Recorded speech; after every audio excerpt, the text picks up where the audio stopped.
Hello friends, या लेक्चरमध्ये आपण डिस्कस करणार आहे the difference in the tensions between the lowest point B and the midway point D. So we know that this is the vertical circular motion and the general expression for the centripetal force is given by mv square upon r equal to t minus mg cos alpha. हे आपण मागच्या लेक्चरमध्ये पण discuss केलेलं आहे. या ठिकाणी आपल्याला टेन्शन फाइंड करायचे at midway point D. So at midway point D अल्फाची व्हॅल्यू ही इथे 0 आहे, इथे 90 आहे. सो अल्फाची व्हॅल्यू आपण 90 घेतलेली आहे, 90 डिग्री. सो इथे आपण लिहिलेलं आहे M V D square upon R. V स्क्वेअरच्या जागेवर व्ही डी स्क्वेअर टाकलं for point D. That is equal to T. Tension at point D म्हणून टी डी लिहिलेलं आहे आपण इथे minus M G cos of 90. Cos 90 is 0 we know. So we write M V D square upon R is equal to T D. किंवा आपण rearrange केलं tension at point D that is T D is equal to M V D square upon R. This is equation 1.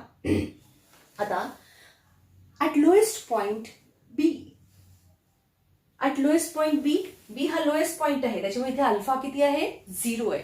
So alpha is equal to 0. So M V B square upon R is equal to T B minus M G cos of 0 degree. So cos of 0 is 1.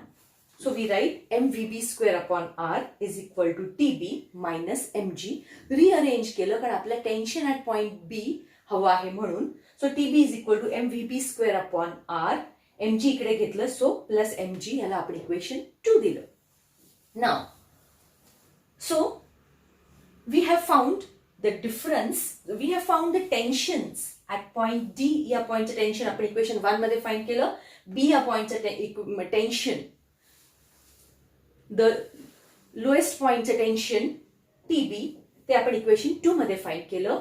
मग from equation 2 किंवा 2 minus 1, equation 2 minus equation 1, T B minus T D is equal to M V B square upon R plus M G, equation 2 लिहिलं, minus M V D square upon R, equation 1 लिहिलं.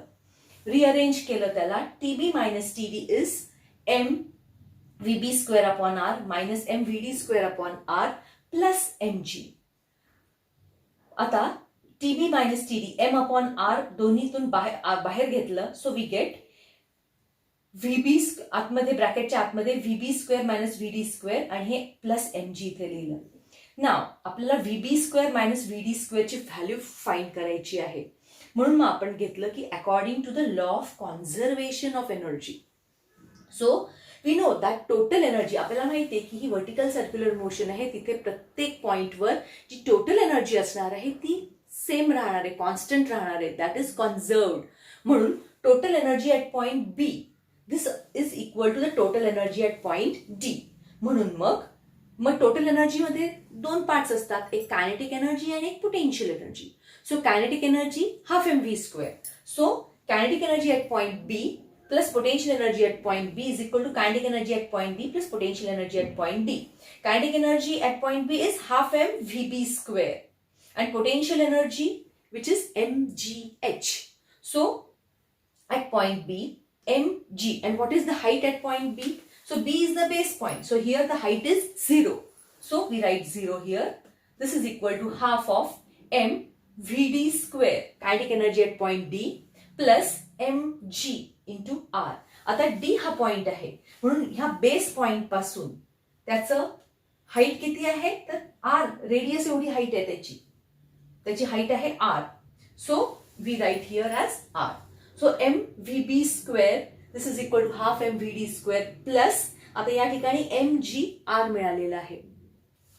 So rearrange केलं आपण half M V B square minus half M V D square that is equal to M G R. Half M V B square, याला ब्रॅकेटच्या बाहेर घेतलं half आणि M आणि आतमध्ये लिहिलं V B square minus V D square. This is equal to M G R.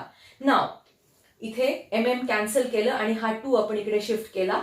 So V B square minus V D square is equal to twice G R. So tension at point B minus tension at point D. आता ह्या V square minus V D स्क्वेअरची जी ही value मिळालेली आहे ही आपण आता इथे पुट अप करू. So T B minus T M upon R 2gr plus mg. So that is equal to 2mg, rr cancel, plus mg. So tb minus td is equal to 3mg. So the difference in the tensions between the lowest point B and the midway point D is equal to 3mg.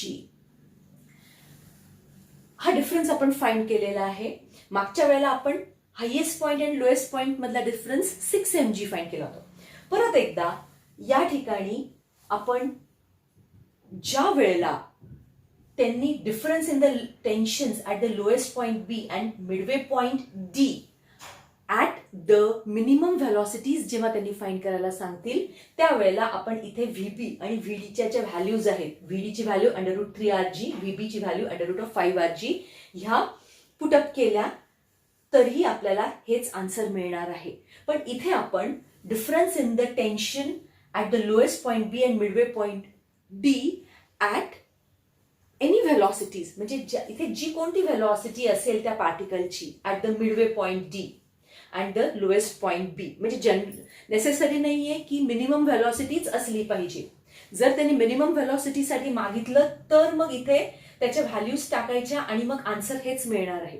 पण हे आपण all general व्हेलॉसिटीजसाठी आपण difference find केलेला आहे. So the difference is difference between the midway point D और the midway point C.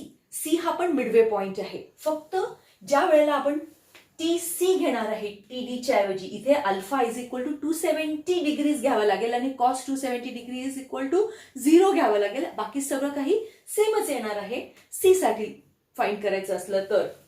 So the difference in the tensions between the lowest point and the midway points मग तो D असेल किंवा C असेल that is always equal to thrice mg. That is 3 times the weight of the bob or the point mass. Thank you.